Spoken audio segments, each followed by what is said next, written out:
There I am. Hello, everyone. There we go. Let's find what I'd like to tell you today. So welcome to part 2 of our live follow along workshops, where together we're going to explore just how to use Dux Soup so you can get the best out of your lead generation activities. For those of you who joined us last week, I would really love to get some feedback in the question box on your GoTo dashboard to say how you found the session and whether it's been helpful. So if you could pop your thoughts in the questions box, that would be amazing. Obviously, because these live workshops were a new thing, so it would be really amazing to get your feedback. While I wait for your responses to come in, I'll get on with the introductions. I'm Jo Henderson, member of the marketing team here at Dux Soup, and I'm joined today, as usual, by Scott Wright, who is our head of sales, and Giles Garnett, who is our head of professional services. If you're there, gents, give me a holler and say hi. Yep, I'm here. There we go. Hello, hello. Hello. So just to recap, in this session, we'll be looking to take you through some of the more advanced features of Dux Soup and what we have to offer. And we'll be asking you to explore the tool in real time on your own devices, so we can help you right here and now and cover off any questions that you have. So if you do have questions, add those into the questions box as we go along. Giles and I will endeavour to answer them, and any of the juicy good ones we'll flag up to Scott so that we can share them with the group. Any content we refer to, we put in the chat box, which is on the GoTo webinar dashboard that you can see hopefully on your screens. And we will share links to various different bits and pieces of content and webinars, knowledge articles, and anything that we think might be useful for you. If you feel the need to have a recap of today's session, then you've got two options. One is we will send the recording to you later today, and the other option is, if you really want to, you can join us again on Thursday, which will be 8 p.m. GMT. Later this week. So if you find you're practicing stuff and you have some questions, then by all means hop on that session and we'll be able to answer them live for you. And without further ado, I would like to hand over to Scott. I think he's going to lead today's session. Will do. Welcome, everybody. Welcome. I will be your host for the next hour and a half. I think we're here for 90 minutes, right? Before I get started on this, I do want to let everybody know, like, this is, I guess, well, this is technically our second time doing this, right? I think, right? So this is still something new that we're trialing out. And so we're not only open to feedback, but also open to audience participation. Now, granted, not everybody has a microphone and can speak up at this moment in time, but if you can, feel free to, like, put any questions. Giles and Joe are going to be answering the questions, as I said. But then if there's any topics that you want, me to cover or some extra things, please let me know. Great. So for this, what I'm going to do is, for the beginning portion of this, for about just a quick little rundown for about 5 minutes, I'm just going to recap a little bit on what we had covered last time and start from there. Then I'm going to cover some things like data extraction. So how to use Dux Soup to scrape data, get data out of Dux Soup and scrub it. Then I'm going to give you a use case on why you would want to do this in a specific way that a lot of people probably aren't thinking about. And then we'll analyze, look at different sort of campaigns and show how to analyze them. And then from there, talk a little bit about CRMs and talk a little bit about messaging, right? So we got quite a few different topics here. But if there's one definitely that you guys are really interested in, make sure to just throw it in the chat. Say, hey, can you make sure that Scott covers this or covers this or that or whatever it may be. Awesome. Okay, so getting started here. So as a quick little recap, what is Dux Soup? Dux Soup is a LinkedIn automation tool that you can go ahead and download. It automates really any and everything associated with outreach and LinkedIn. You can go ahead and download the extension. I just uninstalled it. You can download the extension by downloading it off the Google Chrome Web Store, adding it to the extension here, and going ahead and signing in. We do support other browsers and so on and so forth, right? Then once you have the extension installed up here, right, you can go ahead. This is all stuff I covered from before, just to recap though. When you have the extension installed, you can go to the Dux Dash. You can create then a drip campaign here. by clicking on new campaign, giving that campaign a name, right? And kind of fleshing this entire thing out. You can have as many campaigns on as you'd like, and you can create as many campaigns as you'd like as well. There's no limit to the number of campaigns you can go on. Do note though, while I do say unlimited, there is a couple of things to take into consideration, and one of those is that Dux Soup will operate one action at a time. So if you're creating multiple different campaigns and you're enrolling, thousands of people into each campaign, sure, I mean, you can do that, but it's not the most ideal way. In fact, one of the ways that I suggest that you do is try to do in batches of like 100 or so at a time, is usually the best way to sort of go about that. Then after those have been enrolled and launched and gone through the first step, then going ahead and like analyzing the results, making any changes to your campaigns, and then enrolling like the next batch and so on and so forth, right? But Dux Soup will handle and juggle multiple different running concurrent campaigns at any given time as well. You have any option between connect, message, endorse, visit, in-mail, or follow. And we also have placeholders: first name, middle name, last name, company name, title, location, industry, and signature. And you can combine these all together to create the campaign of your dreams, if you will. Once you have the campaign created and whatnot, then all you need to do is then enroll people into the campaign, right? And so to enroll people into a campaign is there's multiple different ways to do so. One way is to just simply do it right from the search, right, on LinkedIn. So you can type in something like CEO or, I'm blanking on other random titles, I guess, massage therapist or something. I don't know, whatever it may be, you can type that into LinkedIn. And then you can play around with the filters here. And then when you're ready, you can either enroll people on the little right-hand panel here, one at a time, or you can go ahead and enroll them in bulk by selecting enroll profiles. You can also do the same exact thing on Sales Navigator as well, or LinkedIn Recruiter. And I've been testing this out, but really this vocabulary here, really you can enroll people into a campaign anywhere there's a vertical list. I say vertical, meaning just like there's a list and there's like multiple people all in a sort of consecutive row. Almost any of those areas, Dux Soup will pop up and say like Dux Soup at your service that you can go ahead and then enroll. Then you can also use external lists as well, and you can upload external lists. And that we covered a lot of that portions and some extra things, but that was pretty much everything that we covered in our first go around, if you will. For this one, what I'd like to start off with is talking a little bit about data extraction and the different ways you can pull data out with Dux Soup. So right now, currently with the interface, there's 3 different ways to pull data out of Dux Soup. You can pull the campaign data, you can pull visit data, so anytime Dux Soup visits a profile, and then you can also pull scanning data. Now, before we get started, there is one little option you need to make sure that you have turned on and configured correctly. So this is the record profile data. You need to turn this on in order for Dux Soup to ensure that it's going to capture all the profile data or all the profiles that it visits. So now starting the final tutorial, I guess, today.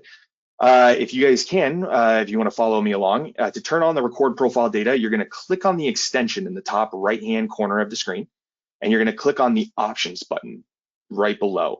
If it doesn't say options and you see a little tiny cogwheel, just click on that. Once you're here, you're going to go all the way over to the user tab, ensure that your account is turned to expert mode.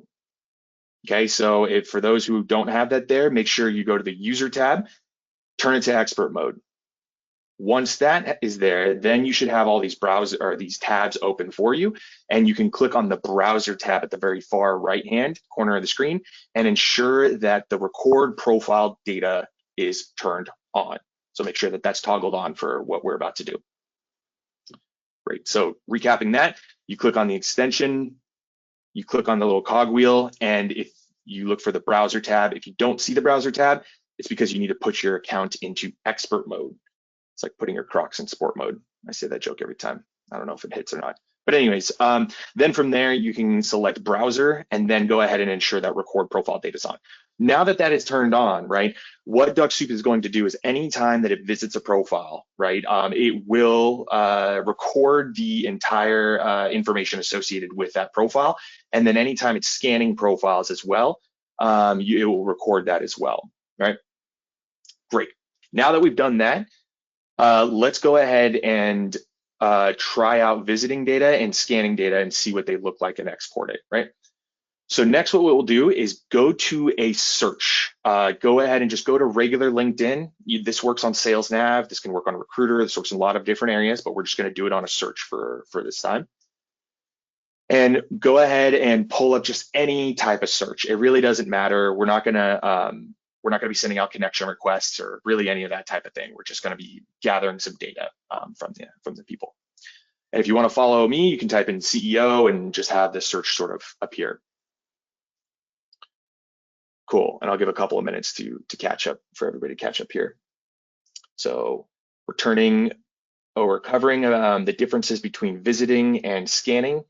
And to do so, you need to make sure that your extension is configured properly and it's in the expert mode, which is in the options, and that your browser is the browser tab has the record profile data checked on. Then we're going to come to LinkedIn and we're going to just create any type of a search, right? Just type in CEOs or Dux Soup or whatever it is, just something so that there's a list of people here in front of us, right? Great. Now that you have this in front of you, what you're going to do is you're going to click on the Dux Soup extension in the top right-hand corner, and you're going to see that you have all these different options here, right? You have enroll, which would enroll them into a campaign, right? You also have visit and connect, and scan profiles, and stop robot, but that stop robot's turned off, right? There's three ways to pull data out of Dux Soup, but we're going to talk about two of them now. Right now, you can visit data and you can scan data. Visiting profiles, basically, when you hit this, what it will do is it'll open up the page of the first person in the bottom right-hand corner of the screen, scrape all of the data, and then send it to the extension to be downloaded, right? And then it will close it and then go on to the next person, which would be Nicholas in my case. Do the same thing, then Ollie, then Roman. And it can take a little bit of time because it's trying to mimic and act like a human, right? But let's go ahead and do this right now. So if you click visit profiles, you may be greeted with a screen. By the way, I forgot to mention this. This screen here, we'll try to cover this a little bit later, but this has to do with Dux Soup points, but this also is sort of showing you some of your configurations. Just go ahead and hit no thank you for the time being, and then hit OK. We'll come back to this though. Anyways, go ahead and hit OK. Or you can watch my screen to see what sort of happens here next. And what you'll see here in just a moment is Dux Soup is going to open up Yong Dai Lin, if I'm saying that correctly, and Nicholas Gerber, and then Ollie, and so on and so forth. It's going to refresh the page first. You can see it scrolling down to the bottom of the page.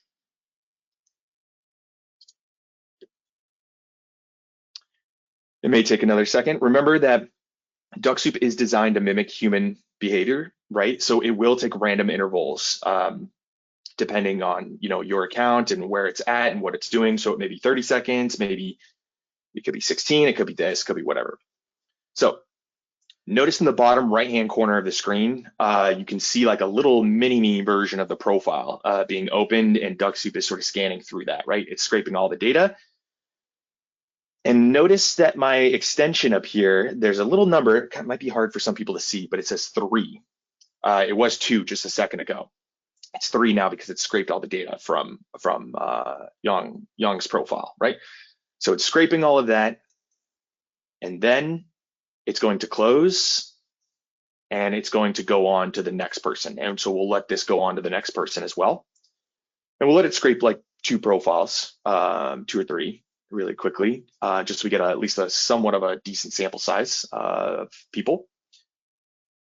Some things to talk about while this is running is if you ever notice that the extension is a dark blue color in the top right-hand corner, right? If you ever notice that it's a dark blue color, that means that Dux Soup is actively doing something on this page.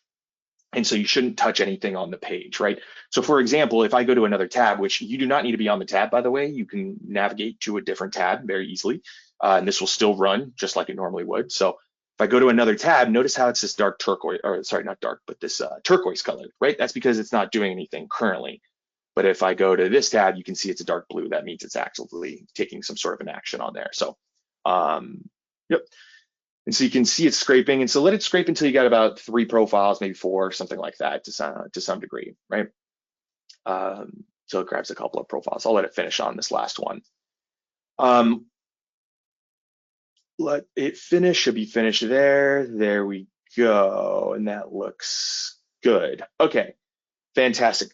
So what you're gonna wanna do though is with this visiting profiles, right?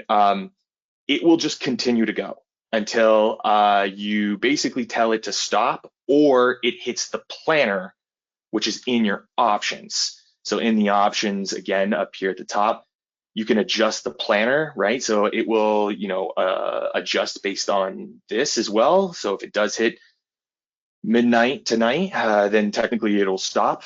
Or if it hits one of the daily limits for profile visits, so like the number of profile visits as well. And those are like the main things that will make it sort of stop or go to sleep in those cases. Otherwise, for the most part, it's up to you to sort of click on it and then click on the extension and go ahead and hit stop robot. And that will stop the robot process from continuing on any further. So if you haven't already, go ahead and click on the extension and click on stop robot. Great. Awesome. So that is visiting profiles. Now, one thing you may think to yourself, if you haven't thought, maybe I'll think of it for you, is, wow, that takes a long time. And it does. Because it's trying to mimic human behavior, right? It can take random intervals of time. You can adjust the speed of how many visit profiles. But again, like I said on my previous interaction, if you don't have a reason to change it, then don't change it, right? Just let it be the same for the time being. And if you can let it go, then let it go. But yeah. So that's visiting profiles. I'm going to show you how to download the data here in just a moment, right? But before we download it, I'm going to show you the other way to also extract data out of Dux Soup, which is called scanning. Now, scanning is significantly faster to get data out of Dux Soup. However, you don't get nearly as much information. So what you can do is take the same scenario here with our search, right? You have CEOs or whatever your search was. And when you click on the extension this time, instead of hitting visit, you're actually going to hit scan profiles down here at the bottom, right? So go ahead and hit scan right now and watch it do its thing here. I'll blow this up too so some people can see. What scanning is going to do is it's going to scan page by page. So it'll scan the first 10, there's 10 results, I think, on a regular a regular LinkedIn search. There's 10 results on a page. And Sales Nav, I think there's 25, if I'm not mistaken, right? And so you can see that it's scanning and then it's going to pause and then it's going to go to page 2 and it's going to scan those. So just let it scan a page or 2 or 3. And then I'll continue on here. I'll wait for some people to catch up. Meanwhile, you can also just watch my screen. And just as a recap, we visited a couple profiles, which took significantly longer. And now we're scanning profiles, right? And scanning is significantly faster, but you don't get nearly as much data as you would as if you were to visit the profiles as well. But you can see that when you're scanning and also visiting too, when it gets to the bottom of the page or it finishes, it will by itself go to the next page and the next page and the next page, and it'll continue on by itself. You don't need to tell it a number of profiles to enroll or to continue on or any of these types of things, right? And so I'll let it scrape the next batch of pages here. While this is going, do we have any questions in the chat? No, we're good. Giles has come off a few already, so we have perfect. No, we've actually got a couple that can bring up here, Scott. Can Dux Soup tool also help scrape the email and mobile numbers of an individual? I have answered the question, but I think it's appropriate for you to cover that on this as well. Yes, absolutely. So it can. I will answer that question right now. Let me just go ahead and now, if you haven't already, go ahead and stop the robot once it's scraped, or sorry, I should say scanned. Once it's scanned 2 or 3 pages, just click on the extension and go ahead and hit stop robot. Right. So can Dux Soup pick up emails, phone numbers, and all this type of stuff? Through our visiting, so the answer is yes, but it also depends on what Dux Soup sees. So when visiting the profiles in the visiting section, not the scanning section, scanning profiles won't pick it up, but visiting profiles will if it's relevant. So the rule is that, and Giles keeping true on the numbers here, but if they are a second or a third degree connection, right, and you're visiting the profile and Dux Soup is scraping the data, then there's roughly about, what would you say, 10 to 15% chance that you will get their email and phone number when you pull, or maybe less? I think it's probably even less than that, actually. I Yeah, think it's probably okay. more like, 8 to 12% perhaps. And what would you get? And then if they're a first degree, so if you're visiting all of your first degree profiles and scanning that, or sorry, not scanning, or visiting all the your first degree profiles and scraping the data, what would you say the chances are there? First degree 80, connections, it's 80 to 90%. 80 to 90%, yes. And that is to get their emails, phone numbers might be a little less, all things considered. And do know that Predominantly, it's email addresses that you will find. Yeah, a few people will share telephone numbers. What we're also seeing, though, is if people are running their business primarily through LinkedIn, they do make their contact details available. We are seeing that a little bit, that trend a little bit as well. There's no point in being on LinkedIn if people can't get hold of you, eh? Yep, exactly. And with that, I'm going to show you what that data actually looks like and where you can actually see that. Now, before I actually venture on into this, if you do remember when I had everybody hit visit profiles, because everybody's obviously following along at home, because this is their most favorite program of all day, just kidding, but, or maybe not, who knows. When I had you hit the visit profiles section here, right? And it popped up with this menu, and I told you to hit no thank you, and I said, I'll come back to that. Well, this is me coming back to it now. What this is, it says, would you like Dux Soup to look for email addresses other than your first degree connections? And I had you hit no, thank you. You can hit yes, please. However, it does require Dux Soup points. And so if Giles, if you could throw like maybe an article or Joe or something in there about the Dux Soup points, but these are a paid add-on. And so you can purchase points through your Dux Dash for your account down at where it says the Dux Store in the Dux Dash. You can purchase batches of points. It's not a subscription. You just purchased, it's a one-time payment and you buy that many points. And then you can buy more and more. You can buy as many as you'd like or as few. And how that basically works is when then you are visiting profiles and you turn this to yes, please, and you go ahead and hit OK. Then what Dux Soup will actually do is when it's visiting each of the profiles, whether it's a second, third, or first, doesn't matter. What it'll do is it will use or attempt to use one of your points to try and find the email address if it's not present. If it's present, there won't be a point charged. But if it's not present, then Dux Soup will attempt to find it in our database. And if we find it, we will send it along with the data that we're about to see and download here in a minute.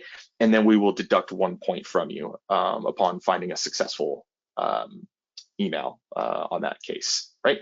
So you can buy as many as you'd like, top up when you want, or buy more so or whatnot, wherever you see fits in any of those cases. Go ahead, question. That's a question. This is from Uma. How many in-mails per day or LinkedIn messages per day can Dux Soup automatically send to the targeted audience? Yeah, absolutely. So messages and in-mails, was both those questions, right? So here's the thing, what I've been seeing across the board roughly, I was working with a client recently who was attempting to send out 50 in-mails a day, right? Something relatively straightforward, and she was using Sales Navigator. How can she do 50 a day, right? Well, she was using Dux Soup and she was using Sales Navigator. And with Sales Navigator, you can get no more than 150. So 50 1 month and 50 the next, and then 50 the month after that. If you never use any of them, and it compiles up to 150, right? And then use one and so on and so forth, right? So how do you get to 50 a day then? That's significantly more, right? What she was utilizing was a feature in the options of Dux Soup. So if you click here, you go to the options, there's an area up here called skipping. And up here at the very top, and when you're here, there's an area called skip if not open link member. You can actually turn this on when you go to enroll people into a campaign.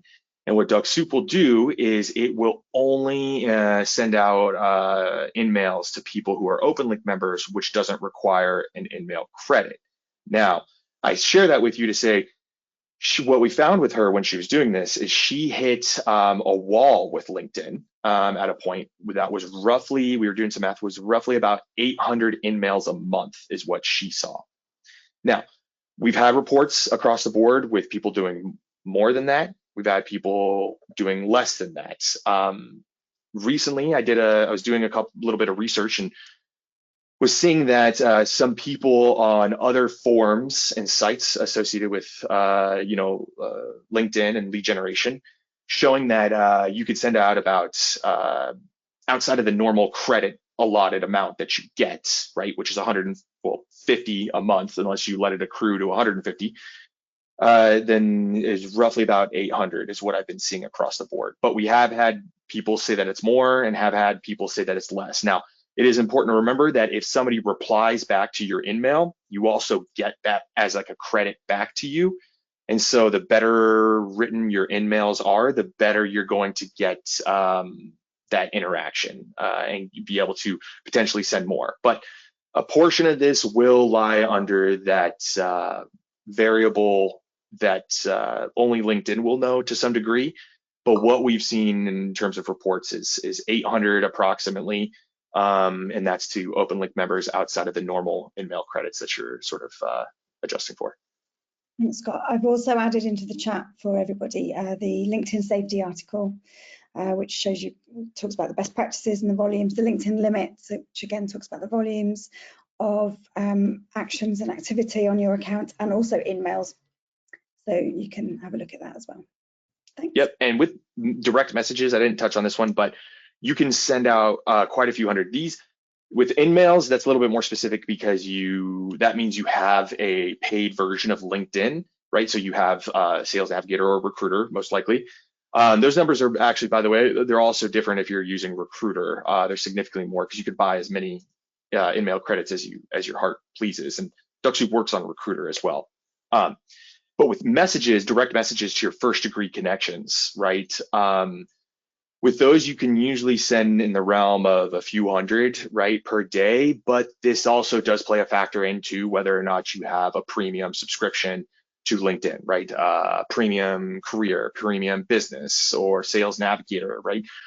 If you have a free LinkedIn, we've seen that be quite restricted to in the realm of like 50 to 7,500 if you're doing really well, right? And those are the realms for first degree messages.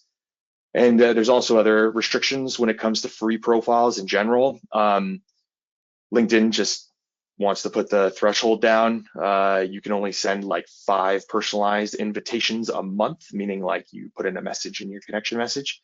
And also, oddly enough, they decided to restrict the character amount from 300 to 200 on free accounts too.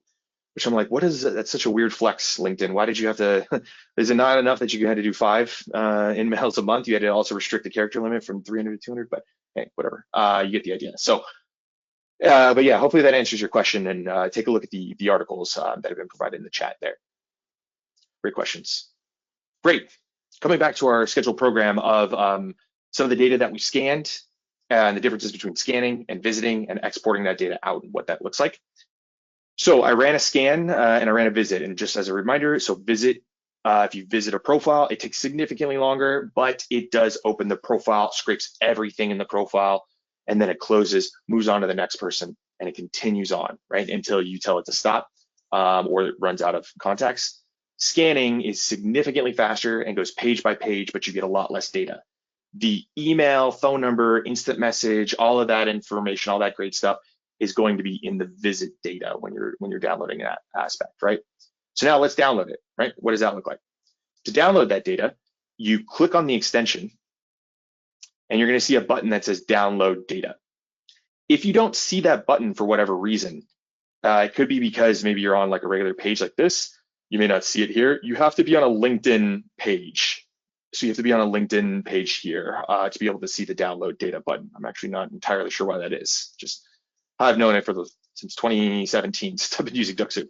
But anyways, when you're here, you should be able to see the download data button. Go ahead and click that. And now when you're on this screen, you're going to see a couple of different options, right? Please select which data you would like to download, include all skills, positions, schools, and visit data, and then it shows scan and visit, right? Let's go ahead and download the scan data first. And then I'll click up here and let's go ahead and download the visit data. So click on the extension again and click on download data. This time, check the box and download the visit data as well, right? So you're downloading the scan data and you're downloading the visit data with that box checked. So 2 different files there. So they should be both now downloaded as CSVs. And so from here, just open up your favorite spreadsheet. Maybe it's numbers, maybe it's Google Sheets, maybe it's Excel, maybe it's, if I recall when I was in high school and we couldn't afford it, I think it was like Apache or something like that. I think they had like an open source version, I don't remember anyways. And then what you're gonna do is go to File, obviously, and then just import those files, right? So I'll import the scan data first. And just go ahead and replace current sheet. And then I'll open up a new one, and this will be, and I'll name this scan data. And then we'll take a look at this, which is the visit. Oops. Data, perfect. Here we go.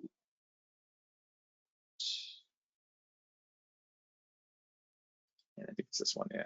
I know the visit data is always the one that's a bigger file, a slightly bigger file for the most part, usually, at least in this case, it's going to be replace current sheet.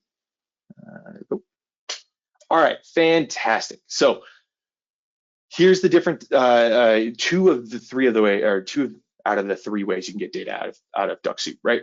And so here you're going to see there's visit data, and then we have our scan data. So like I had mentioned, the scan data is going to have the ID, the time that it was scanned, the profile URL, the first name, the last name, the title, the location, the my notes, right? And so you can also open this up and you can see different things like founder and CEO at this company or at that company and whatever it may be. So you can scan all of these.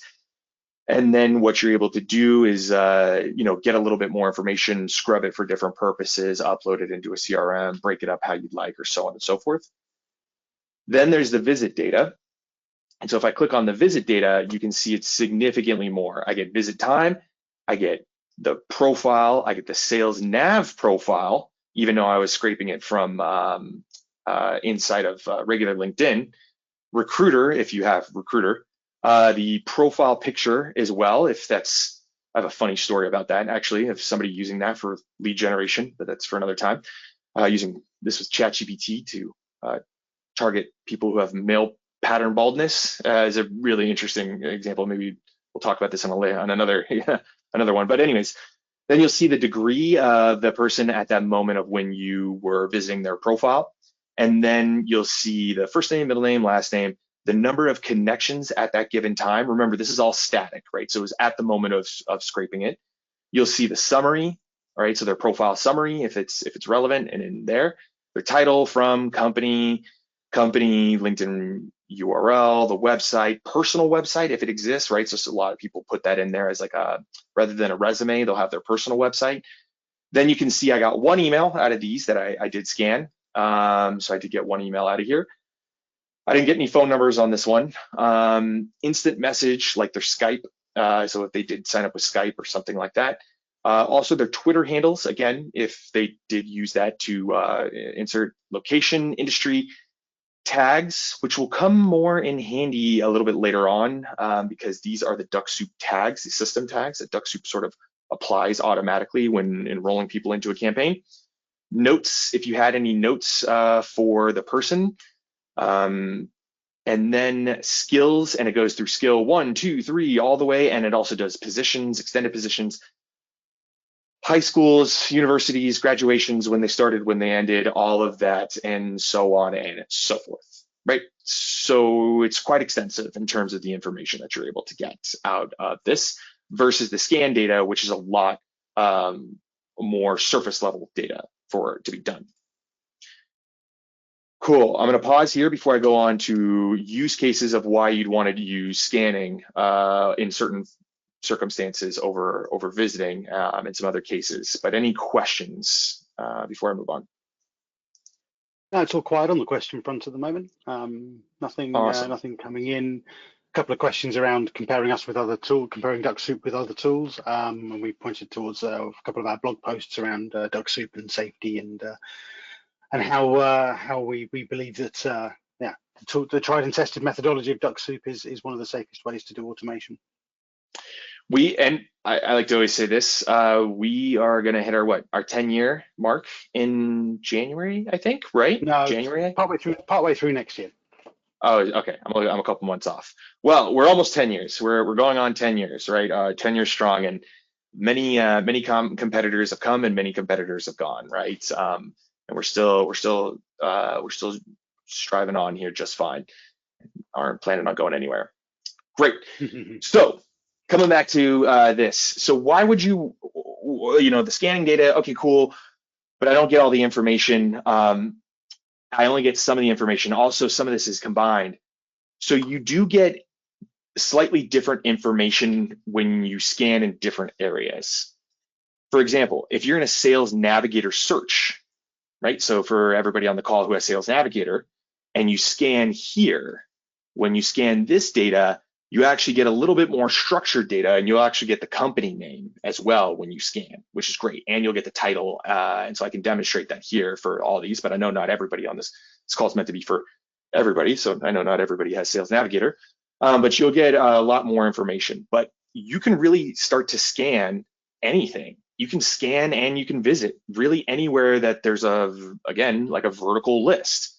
So again, here in Sales Navigator, which would be great.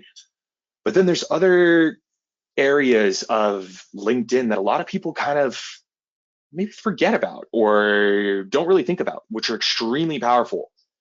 One is posts. And so what you can do with the tool is if you come to your feed and you start scrolling through here and you find a post in here that maybe has a decent amount of likes. It doesn't have to have a decent. I'm just using one that has a decent amount. This one has 133, for instance. Maybe it has 40, maybe it has 20, even if it has 2, doesn't really matter. But we'll take this one because it's got 133, we got lucky. And I click on this. What you'll notice up here, it says Dux Soup at your service. Well, anytime you see that, that means Dux Soup can take an action, right? Well, that means I can either enroll all these people into a campaign. I don't know if I'd want to do that though. I could scan them, all right, and then I can take all of these people out of this post and then scrub it and re-upload it. Why would I want to do that? Well, a competitor would be a great example to do that, right? So if your competitor, let's say, is Apple, right? Maybe that's a pretty broad example there. Let's say your competitor is what's a good competitor? Outreach or Clay. There we go. Let's do Clay. Clay.run, I believe is what they're called, right? What you could do here is type in the name of your competitor, go to companies, right? Pull up the company that is your competitor, go to their profile, their page here, go to their posts, scroll through this. Wow, so weird. And then as you scroll through this, try to find, one of their posts that has a lot. Here you go. This has a lot of likes on this. Open this up, and then it'll say Dux Soup at your service. Go ahead and start either visiting if you want to visit all of them, right? Or go ahead and hit scan, right? And what we'll do here is we'll scan. I'm not going to scan all of them, right? But what we can do is scan these, export it into the CSV, right? Then scrub it for anybody that works for Clay, right? And then scrub it one more, like get rid of those people, then scrub it again for anybody that does not meet our ICP or the people that ICP, ideal client persona, or the people that we're targeting, right? Because most likely in a post, who likes a post, right? You have people that work for the company, friends of whoever the post may be about, you know, other colleagues, things like that, titles that may be irrelevant, advisors, things like of those nature, right? And people just, I mean, there's automation tools that also will like posts for you as well, right? There's all types of different things and reasons why somebody's gonna like a post, right? But if you scrape a post and then you scrub it and you get rid of all of that as much as you possibly can, and you scrub it for everybody that meets the target title you want to target, it's a mouthful there, you can make an assumption about that list to some degree. It's not 100%, right? But you might be able to assume that they are users of Clay or your competing products, right? So let me demonstrate. Once you scan some of these, I'll go ahead and hit stop robot. I'll download the data here, and we'll go ahead and hit download the scan data. We'll come back to our Google Sheet here. I'll import this.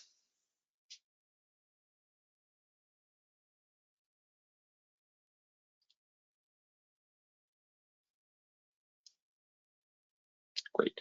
By the way, the data all will compile together unless you clear it out every time. I forgot to mention this. So you'll see here is the stuff in here from the beginning of my scan earlier, about like 5-10 minutes ago. Then after that, you'll see the stuff from Sales Navigator, which I scanned very briefly for like 2 seconds, right?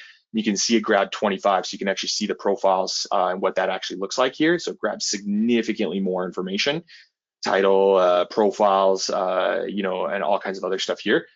And then down here, you'll see the actual likes. By the way, to get rid of this, if you ever need to, when you're going to scan, you can actually just hit clear data down here at the bottom, and that will get rid of all of the data altogether, clearing the cache out, right?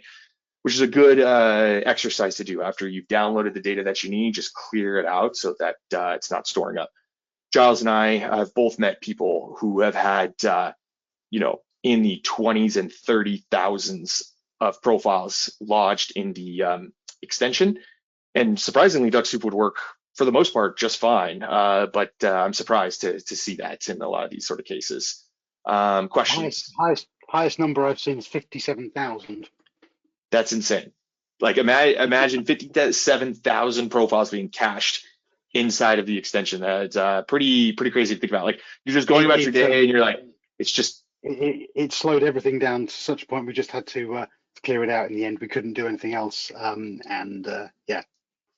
Yeah, so it's always a good practice to download the data and, you know, put it to the spreadsheet. And then once it's there, you know that you have it. It's in a spreadsheet, name it, whatever you need to do, clear the data so you know that it's good. And to clear it again, you just click on the extension and you'll hit clear data. Anyways, coming back to here. So these here, right? So these are all of the ones from earlier. I'm just going to delete these out of here because we don't need these. So here are the ones that I scraped from that post, from this specific post for Clay, right? As in our hypothetical scenario where Clay is our competitor, right? Well, what I may want to do in these cases, you can also see it'll grab like the like, it'll grab the celebrate or the funny or whatever it is that they sort of interacted with, right? And so what I'll do here is maybe I'll look for everybody that works for Clay. Whoops, undo this. I'll do Control F, look for Clay. Okay, it looks like no one here works for Clay so far, at least from what we can see, which is a good sign. Maybe, I mean, there were 400 something people, right? Then from there, maybe we know we want to target just people in marketing, right? So then what I'll do is I'll type in marketing, right? And so there's a couple of them here that I want to be able to ensure that I target, right? So what you could do is just delete everything else around this, right?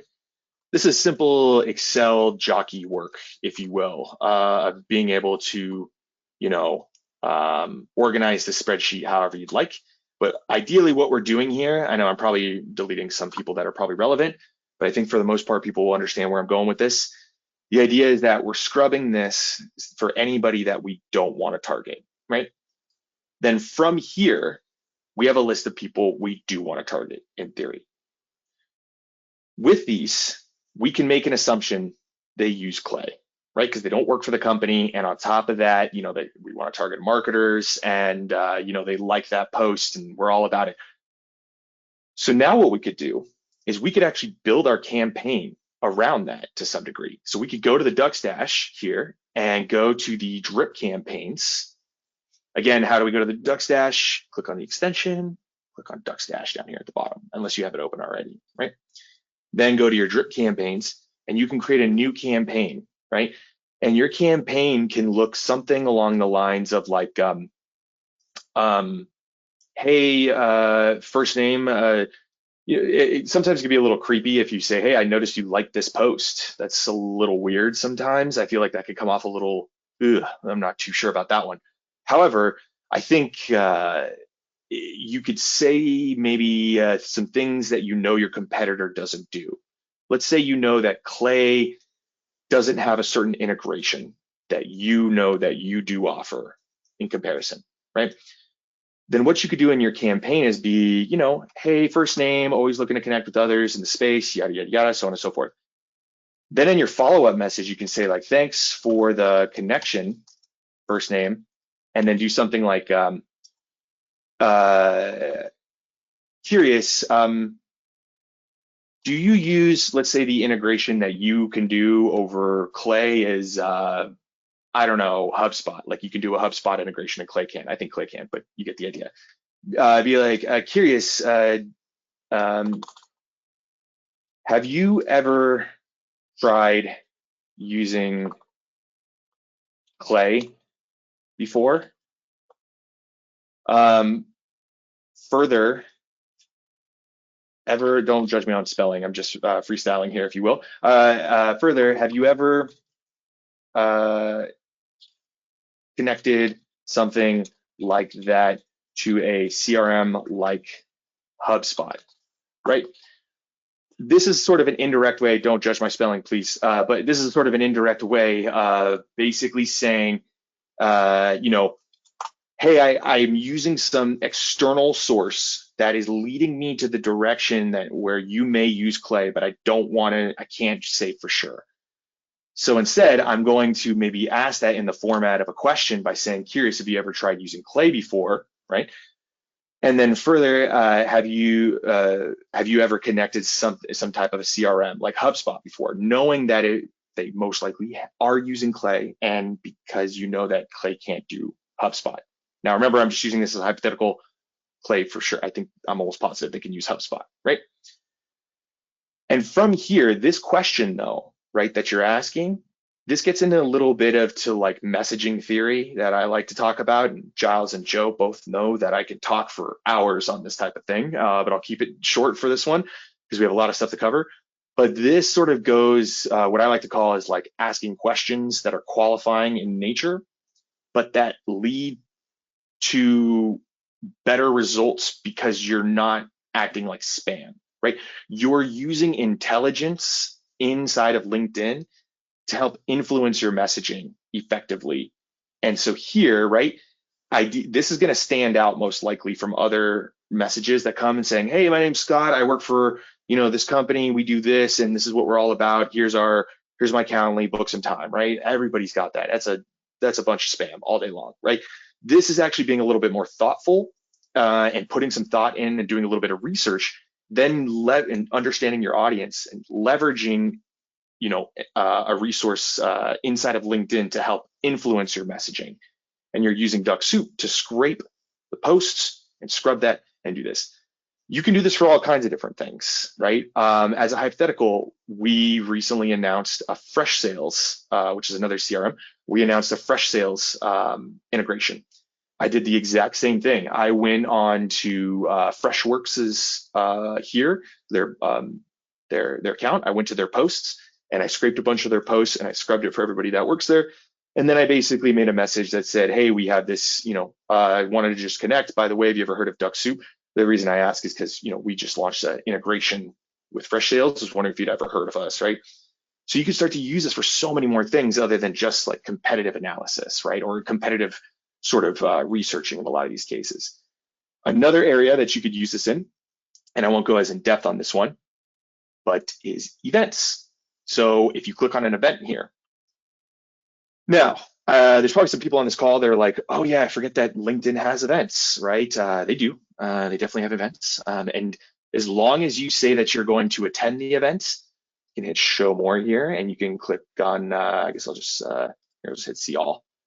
If you select any random event, there's a lot of weird stuff in here. You can also just type in here, you do like, I don't know, sales AI events. And then you can also select events up here. And here, this one has got 747 attendees. If you click here, normally you can't see the attendees, but if you register and you sign up for this, there's only been like 1 or 2 times I haven't been able to see it, but almost every time you'll be able to see the attendee list. From here, with LinkedIn, you have some extra filters because you can actually leverage some of the all filters section here. So you can actually apply like 2nd or 3rd degree. You can also do title, right? So you can help narrow this portion down, right? United States, you can add a couple of other things here, but maybe the attendee is still really, really large. That's where your scanning process is going to come back into play. You can scan these again, pull them back out of Dux Soup or out of Dux Soup, scrub them, and then re-upload it back into Dux Soup, right? So this is where I encourage you on some of these use cases is to leverage Dux Soup for much more than just sort of the automation that you'll do on LinkedIn, but to also use it to scrape and scan different searches or lists that you can find within inside of LinkedIn, and then let this influence your messaging. Because a message, I think we could probably all nod our heads on this one, a message where we say, maybe not so directly as like, hey, see that you're going to be attending the LinkedIn network and learn live event AI startups career and tech trends. That's a lot of mouthful, right? You may not want to say that directly, but you could maybe make an inference to say like, well, I know that they're going to be attending this, so that means maybe they need assistance with LinkedIn, right? Or maybe they use that. For instance, if you do Clay, maybe they have, going back to my example here, Clay events. They're always posting about different events and stuff like that. Oh, I think I have to go home here. You can probably look up your competitors and see if you can try and quote unquote infiltrate to some degree into those. Clay follows list building strategies. Look, sponsored by Clay, and here's some other ones sponsored by Clay, and so on and so forth. If you can click on one of these and hit attend, right? And then get access to the attendee list, well, then there you go. Now you know for a much more, well, it's still not 100%, but you know for sure, having a hard time not saying for sure, having a really good chance of knowing that they are going to be utilizing like your competitor, and you can come in with some sort of messaging there. So, and letting that sort of influence the campaigns and whatnot. I'll pause there for a second for myself, but also to see if there's any questions. Yep, I've got one here from Frank, and I'm just actually answering him right now. And he said, maybe I missed it, but can you show us again how to import the scrubbed scan list back into Dux Soup? Yeah, absolutely. That's actually a great question. So again, once you say once you have like a list in front of you or something like that of people like this, you then click on the extension, right? You hit visit profiles or you hit scan profiles, right? And you get different data associated with each one. And once you scan these, then you click on the extension and you hit download data. Then you download either the scan or the visit data. You import that into a spreadsheet. You go ahead and scrub it however you'd like. Then once you have it in a format like this, there's 2 ways you can import it into Dux Soup. You click on the extension and go to the Dux dash. So go ahead and click there, unless you have it open already.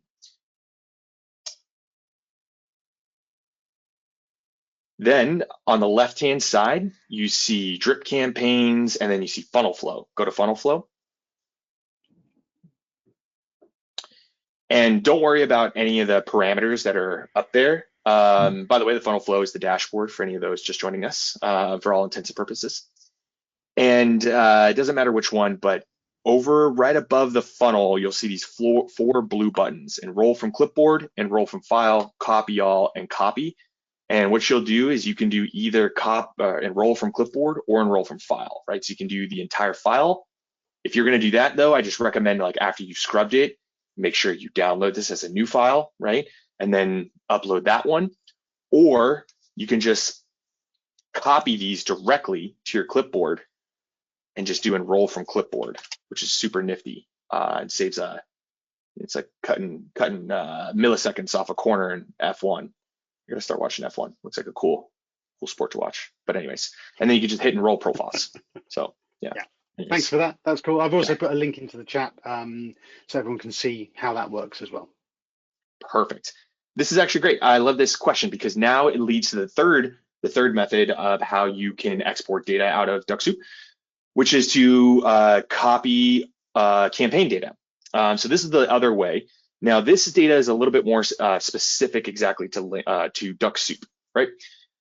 So the final way to get data out of Dux Soup is by going to the funnel flow here. And then when you select by a campaign, actually what I'm gonna do is I'm gonna hop over to my other profile, if you don't mind here. Give me a second. Other profile, what? I'm gonna touch on managing other users here in a minute, but I'm gonna tap over to my actual profile here. Great.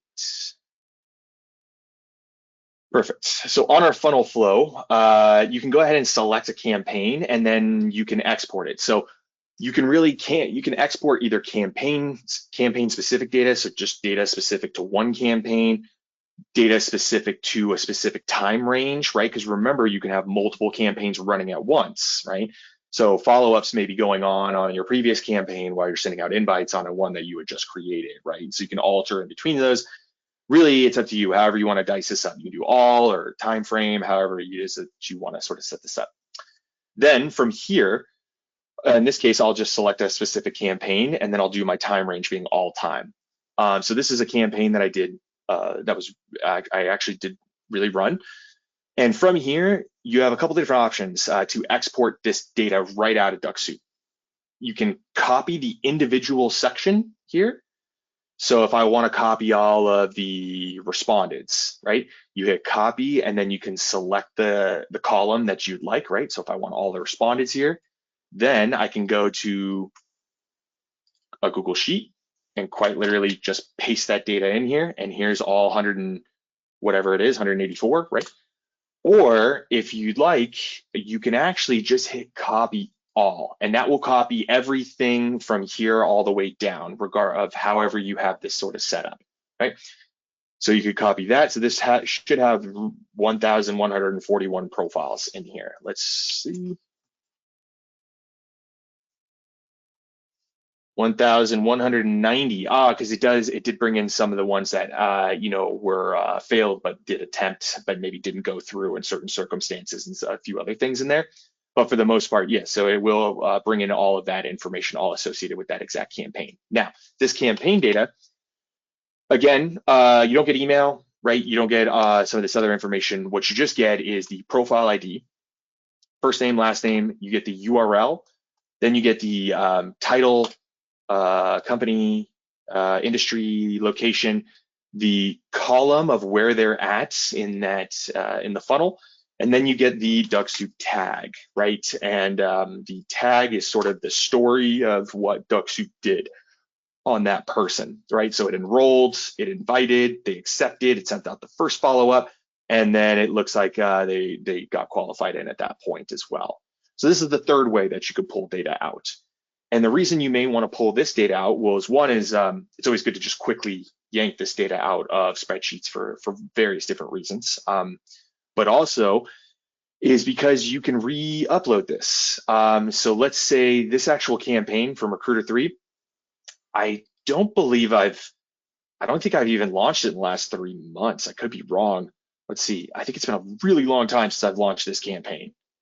Yeah. Oh no, it looks like some invites have been sent out. Okay, I actually sent out a few. I guess maybe about 4 weeks. Okay, in the last 4 weeks, this campaign hasn't been touched, right? So everybody's, for the most part, been gone through this. So what I could do is, okay, everybody that maybe that's been sent a follow-up but hasn't responded, right? I could take all of these guys here and I could simply, it's a lot of them here, decent. I could go ahead and copy these and then come to this and then go ahead and enroll from clipboard and select a different campaign to enroll them in. and maybe have it be a first degree campaign where I don't have a connection request, right? Because if there's a follow-up there, they're already connected to me. Or maybe all the ones that I've sent out invites to but haven't accepted, right? So maybe I could give these to a colleague of mine and have them go try and send out the invites. Be like, hey, I tried these, but they didn't accept, right? And hand those ones over, right? So it's easy for you to sort of cut and paste and pull different people over. Alternatively, you can always do this through the platform itself by selecting all. And then here, you can select on any one of these columns. And then down here at the bottom, you have different actions here that you can take on each person. And one of them is to switch. So you can switch them into a different campaign if you want to do it one by one as well, if you'd like as well. So recapping there, those are the 3 ways you could pull data out. Way number 1, visiting profiles or scanning, right? So you can hit the visit and it'll visit, sorry, I don't have that feature up anymore. You can visit, a search or, people in a post or, people from an event. You can also scan that list and the data that you'll get will be different. If you want the email and the phone number associated with that information, right, then you need to do the visit portion.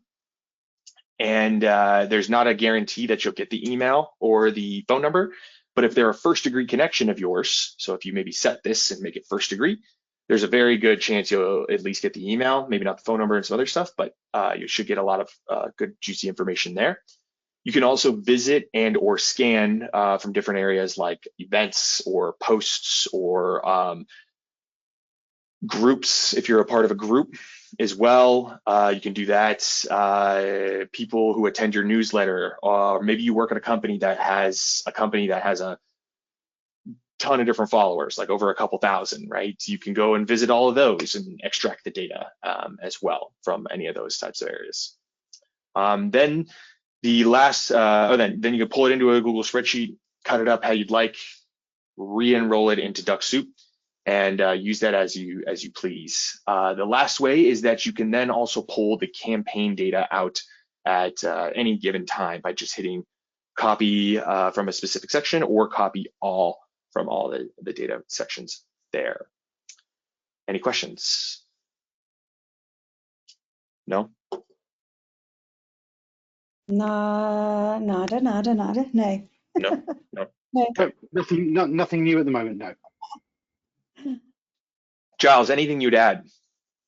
I sometimes feel like I'm, No, I think you did a cracking job.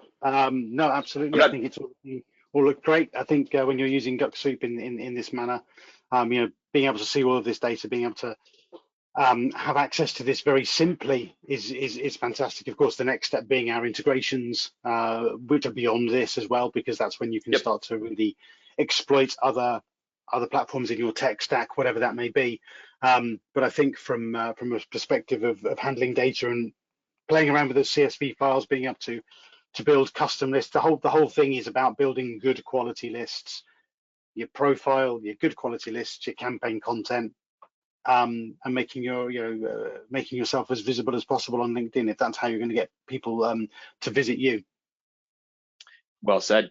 And yep, that actually leads me to the next 2 topics we're going to cover, which are going to be, well, first one is going to be CRM integrations, right? So everybody in this call, when you download the trial for Dux Soup Turbo, you get access to also integrations, right? And Giles, one thing we may want to do is on how you can use Google Hooks. That would be a fun thing, but get at me if you're interested in that later on. But anyways, a part of this, also, a part of the Turbo version and the cloud version is you get access to our open API and also CRM integrations. Now, we integrate natively with we have partner integrations, I should say, and we have native integrations, I should say. So all of our integrations can be found here on the integrations page, and you can see we integrate HubSpot, Pipedrive, Zapier, and Make. But if you ask me, I feel like everything on the planet integrates with Make and Zapier in some way, shape, or form. Woodpecker, which could be done to also interlace Dux Soup with emails. If you want to send out emails, SharpSpring, another CRM, LeadFuse, Fresh Sales, Zimplify, and Ensemble, right? Now, in the actual Dux dash, right, when you're here, on the left-hand side, it says CRM connections. If you go ahead and select that, this will take you to the 4 CRM integrations that we currently, I should say, native CRM integrations we currently have, and these are two-way integrations. So they can you can set them up, and you can ingest and create contacts and dump data into there, and it can also pull, you can also take actions out of these CRMs as well. To do any one of these, all you need to do is go ahead and click on either, if you have Pipedrive, for instance, you can select Pipedrive. It will take you to the site where you can go ahead and, if you're, you just need to log into your Pipedrive account, and then you can actually download this from the marketplace. If you have HubSpot, you can actually just hit HubSpot, and it will take you, I think, directly to here, where you can just go ahead and sign in to HubSpot and then give it your credentials, and then it'll get set up. And then the same goes for SharpSpring, but you add your account email, your ID, and the API key. And then also Freshsales is the same thing. So it's a little bit different. You just add the API keys, which you can get out of the interface there.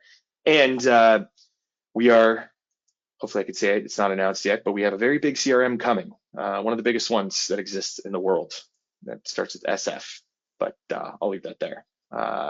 Anyways, that one should be coming in about a month or less. But in short, how do you set this up? It has been announced already, Scott. So oh, it has? You can say it. Yeah. Okay. It was announced when we did with our Freshsales one. We announced it then, looking towards the end of November for that. Yeah, so that's going to be Salesforce. And I was hoping that my camera, but you can't quite see it. I live in San Francisco. I'm about 2 blocks away from Salesforce Tower. Yeah, they own about 4 buildings all around here. But yeah, so Salesforce, we have announced it, so that's great. That'll be here about the end of November or so for you to go ahead and set up as well, which would be great. What does this look like? What can you do? Well, I'm not going to spend the time going over each and every one of these integrations, right? So what I will do instead for this is I'm just going to talk about one for the time being, and our 2 main ones, Pipedrive and HubSpot, but mainly HubSpot. So one of the things I really like about HubSpot, by the way, as a note, if you're a growth hacker startup type of person and you don't have a CRM, sometimes I'll suggest to people to go ahead and create a HubSpot account, because you can get a HubSpot CRM for absolutely nothing, costs you absolutely nothing, no credit card, no nothing, and you can store up to 1 million records in HubSpot, and you can have up to 5 users, and that works just perfectly with Dux Soup. So sometimes I'll even tell people, hey, just go ahead and set this up and create an account and use it as like a data lake, just like a place where all the data goes to no matter what. But yeah, you just hit add HubSpot account, then you log in with your credentials, and then from there, you make sure that it's turned on, and then you can control the different logic. Now, this works on all of the different 2-way integrations that we have natively. You can set this up how you'd like, right? So for instance, do not update contacts from profile views, or create contacts from connected profiles. So like when somebody accepts your connection, or maybe you want it from when somebody meets a certain tag requirement. If you recall the tags I was talking about here, you can also have manual tags. I didn't talk about this here, but maybe Giles could drop a thing about about tagging in general. Would be great. And so maybe if it's when somebody meets a specific tag here, right, you then want the CRM to be triggered, right? You can select whatever the tag is that you want to happen, right?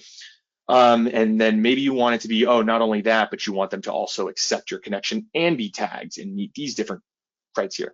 Or you want it to do all contacts across the board for everything. Then you also have the options here in some way, shape, or form to create timeline events for LinkedIn messages, connect, update after connecting, and update contact name after LinkedIn. Pipedrive is very much similar. There's a couple of different nuances with each one of the CRMs, right? Pipedrive has the concept of activities, and SharpSpring and Freshsales have their own sort of nuances as well. But at the end of the day, most of them or all of them sort of follow the same understanding of like being able to set the logic to some way and then adjusting some of the nuances of how you want the contacts to be created and or updated inside of your CRM.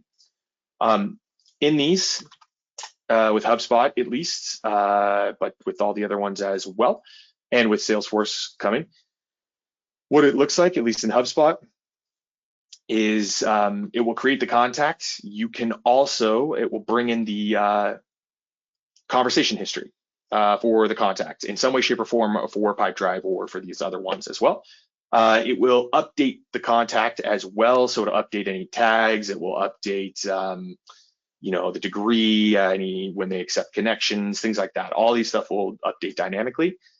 And then in some way, shape, or form, at least here on HubSpot on the right-hand side, you can actually take actions out of HubSpot too, which you can do with Pipedrive, you can do with Fresh Sales, and you can do with SharpSpring as well, and you'll be able to do with Salesforce, I believe, as well also. I only say I believe because I just haven't seen it, right? But yeah, you'll be able to take actions out across the board for all of these as well. And to help against deduplication, Dux Soup will look at the email. It will also look for the LinkedIn ID, but most people aren't going to be collecting that. So one of the best bets is to make sure that you're pulling in maybe the LinkedIn profile URL.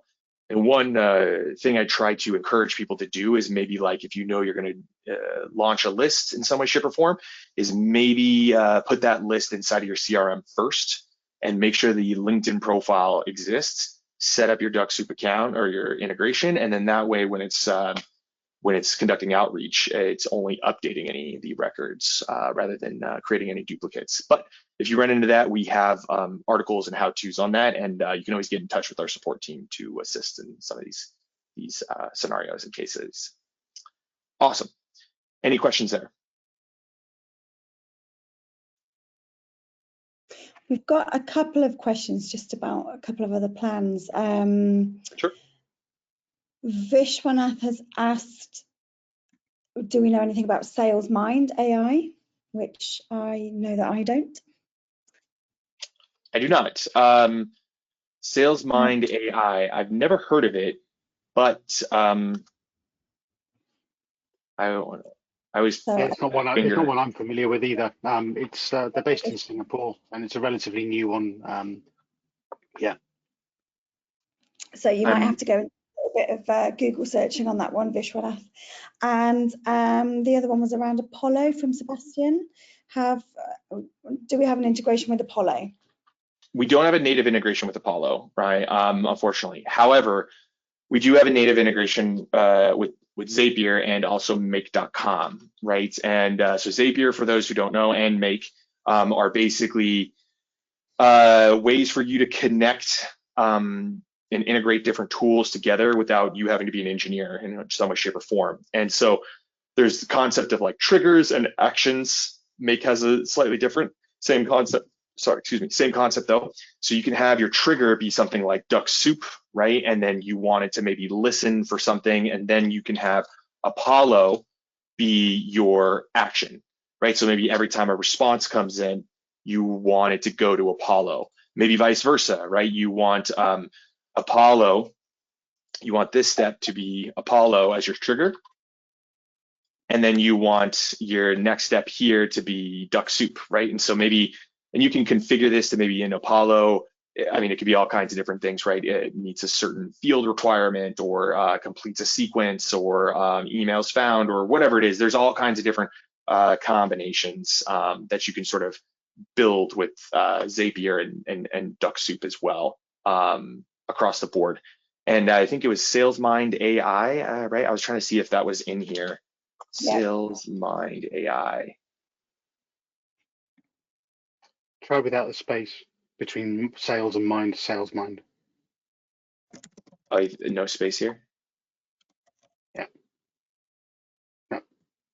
Yeah, I don't see it. But what I will say is I'm not sure if SalesMind supports webhooks, right? But what you could do with Zapier, and I think you do this with Make as well, is if you can generate a webhook, you might be able to play around with that by putting like a webhook inside of SalesMind that can pass data to Zapier, and then have that trigger some sort of a Dux Soup action depending on these types of different things.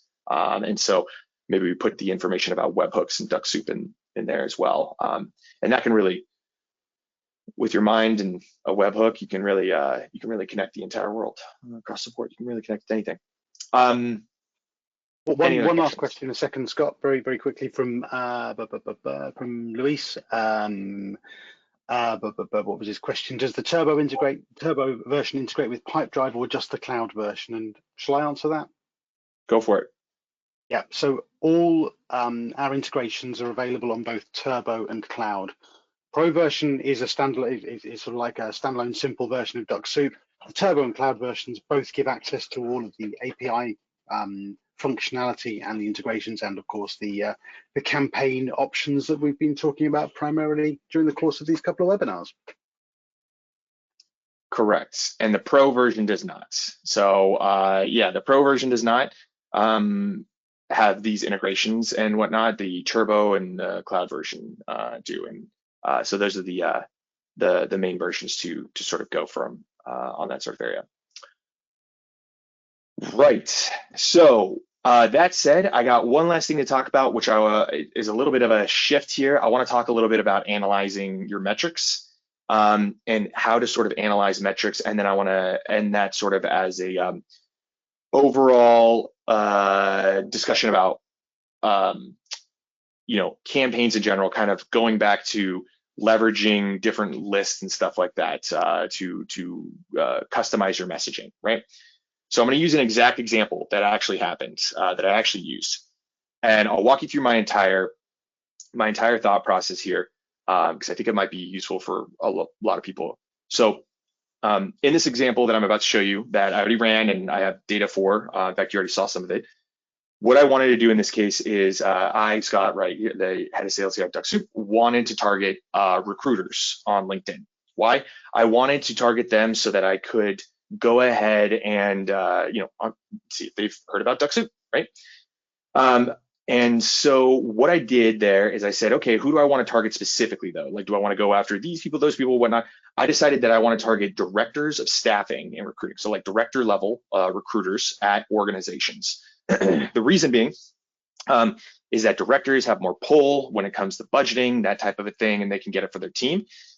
But then furthermore, I wanted to add the fact that they had changed jobs in the last 90 days. Why? Well, because the chances are if they've changed jobs in the last 90 days and they're a director, they've now just started at this role, they're coming into the company, and they most likely have a budget of some sort in some way, shape, or form to a company for maybe a product, a suite, or a tool, right? Because they got to hire a team. They're probably bringing in some tools as well, right?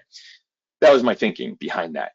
On top of that, when I did do this campaign, I myself also just changed jobs. And so if you're wondering, how can you find how people change jobs? Well, you can find that actually through if you have a Sales Navigator account.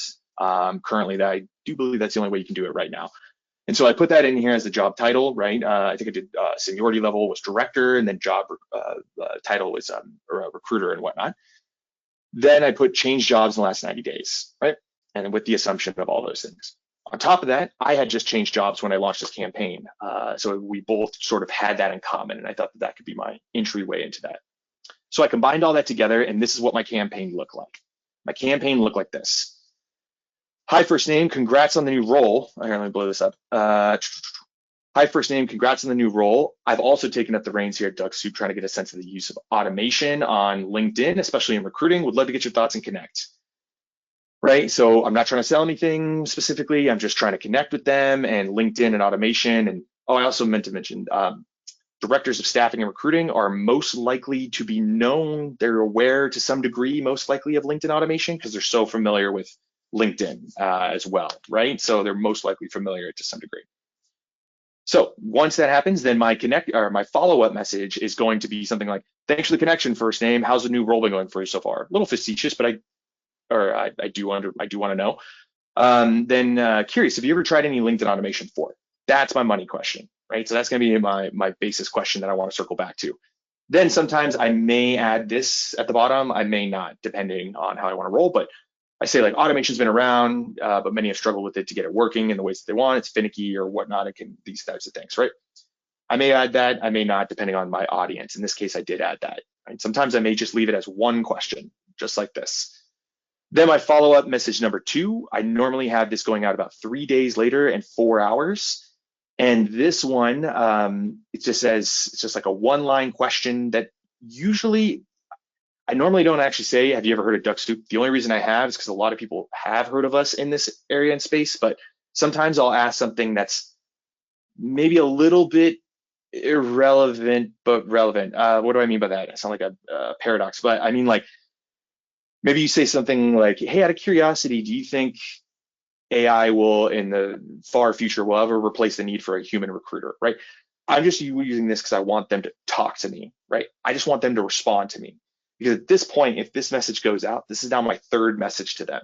This message, and this message have gone out, right? So that's 3 messages. And so I just want them to reply to me and get a conversation going in some way, shape, or form, right? So I may use something that's maybe a little bit more conversational, but that I can easily pivot back to my automation one. Then I'll have the next one go out about 7 days later.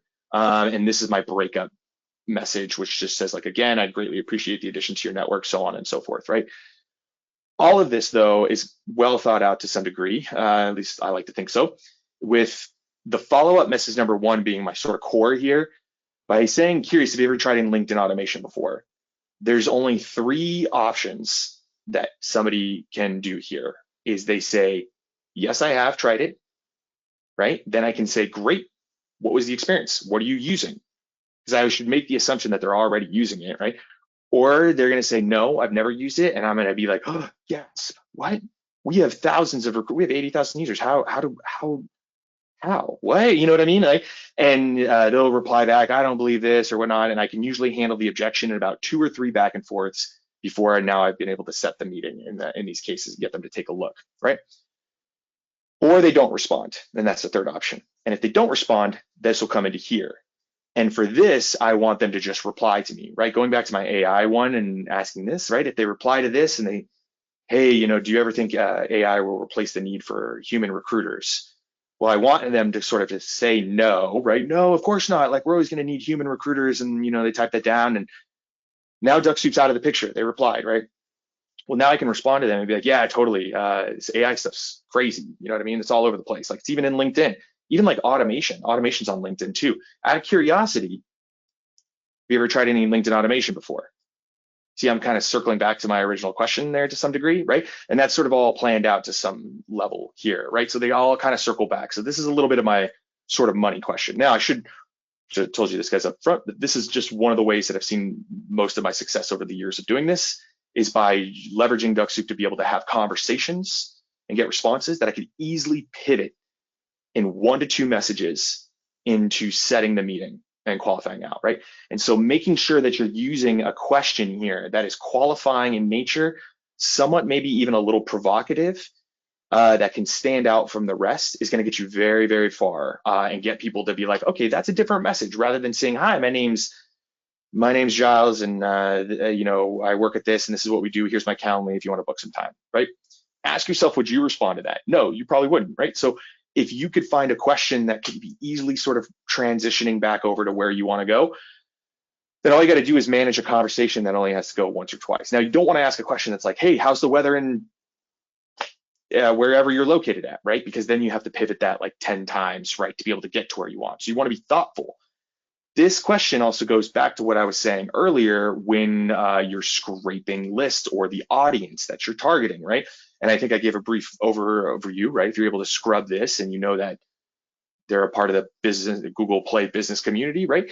But then you can work that into your question or your sort of your campaign. Or if you're scrubbing it for the people you know attended or going to attend this event or whatever it may be, you can work that into your questions. You don't have to always just use what's sort of provided to you from Dux Soup, or sorry, from LinkedIn, right?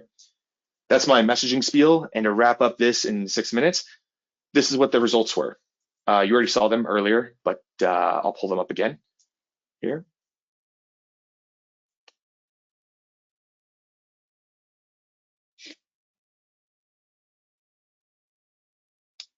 Drum roll, please. Drum roll, please. There you go. Yeah, it's been a while.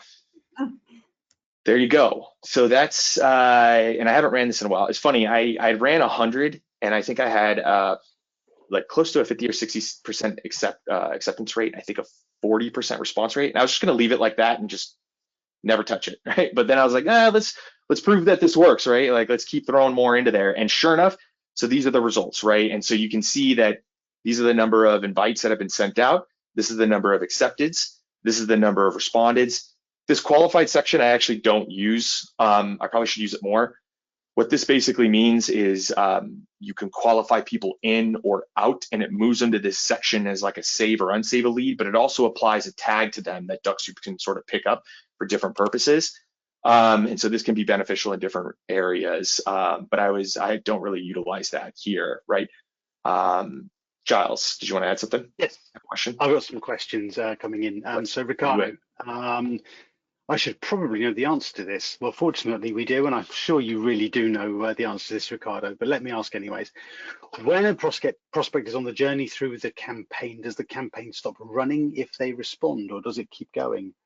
Well, actually what happens is we can see here the 184 that have responded to Scott here. Those are the people who've answered him, or Scott's got into a conversation with them, because actually if Scott messages them direct as well, that also has the same effect. But essentially, when somebody responds to a campaign, that for that individual, the campaign pauses.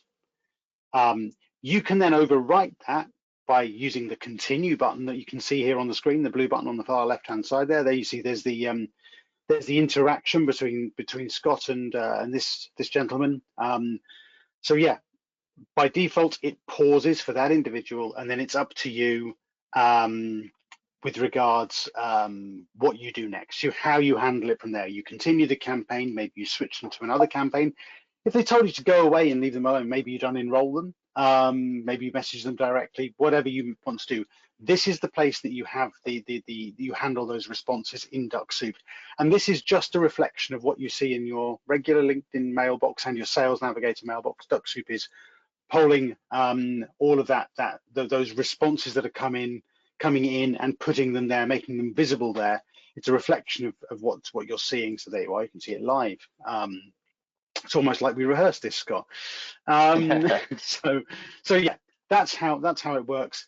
The 184 there, if you then press one of these buttons and do something else with it, that person disappears from the responded block. This is basically your to handle list or your to-do list. So if you, for example, put them qualified, they go in qualified. If you put them back into the campaign, they go back into, they again, the next message queued up, etc., etc. And if you qualify them out, they go into the dustbin in the bottom right there, which Scott's going to hover over now. And you can always, if you accidentally qualify somebody out, you can always retrieve them as well. So there is that possibility.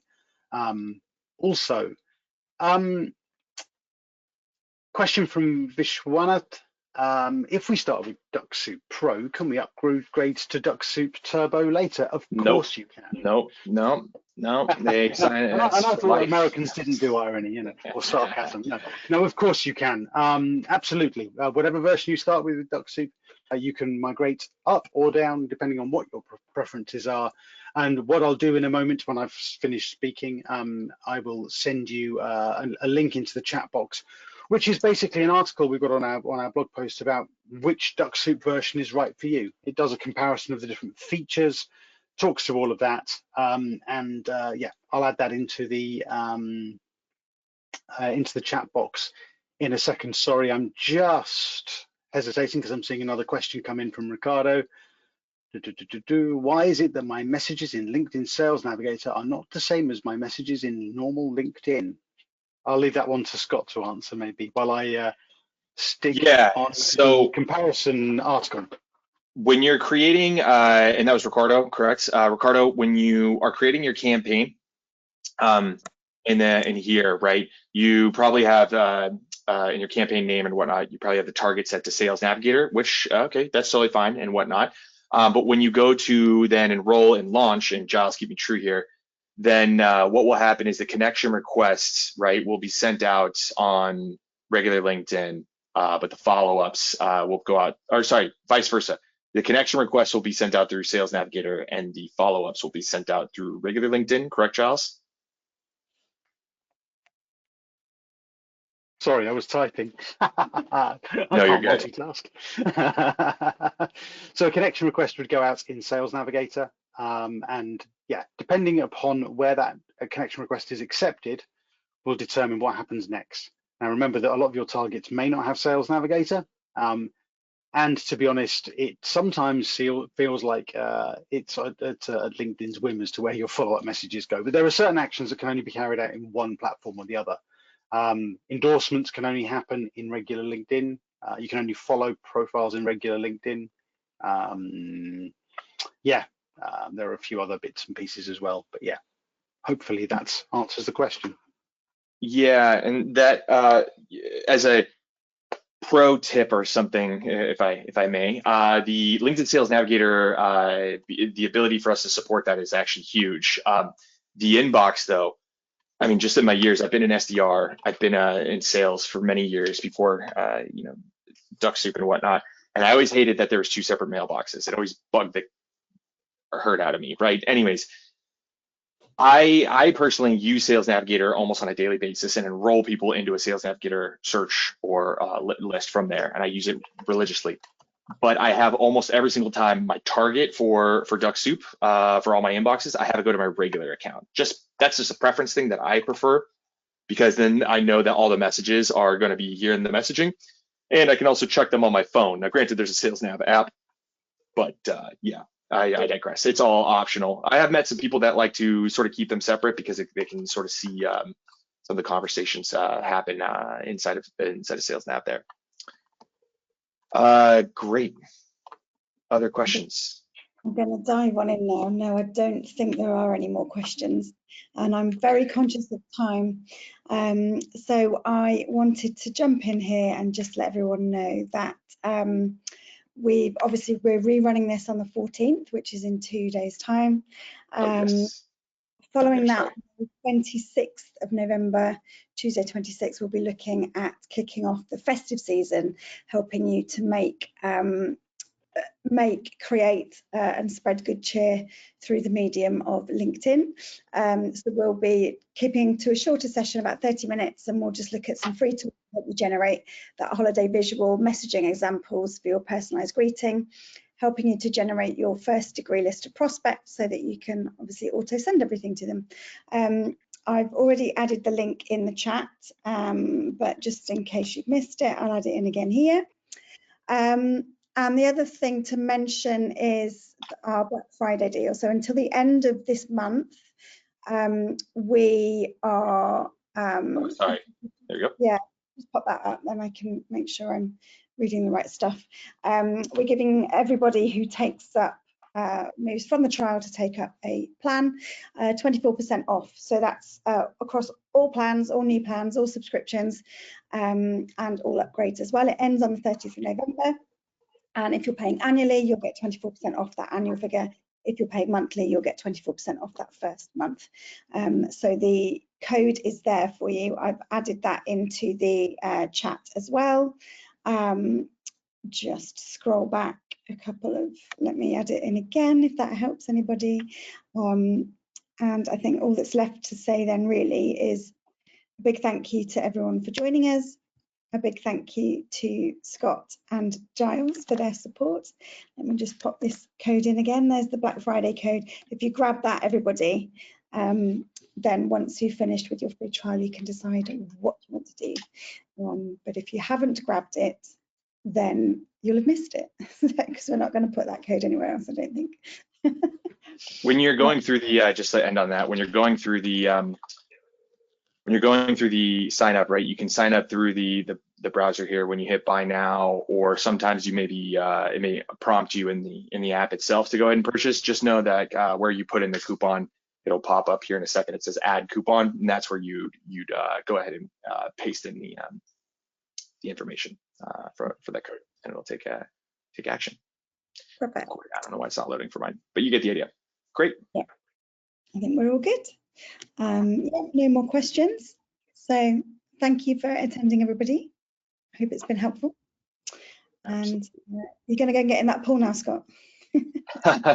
Yeah, I think I saw some guy doing laps. So yeah, it's counting how many laps were going on at the same time. But last week they were cleaning it, so you know, at least it's nice. There you go. Yeah, that's the cycle. Now everybody's going to know when the pH needs to get adjusted, I suppose. So. Thanks, guys. Awesome. All right. Thanks, everybody. Take care. Bye.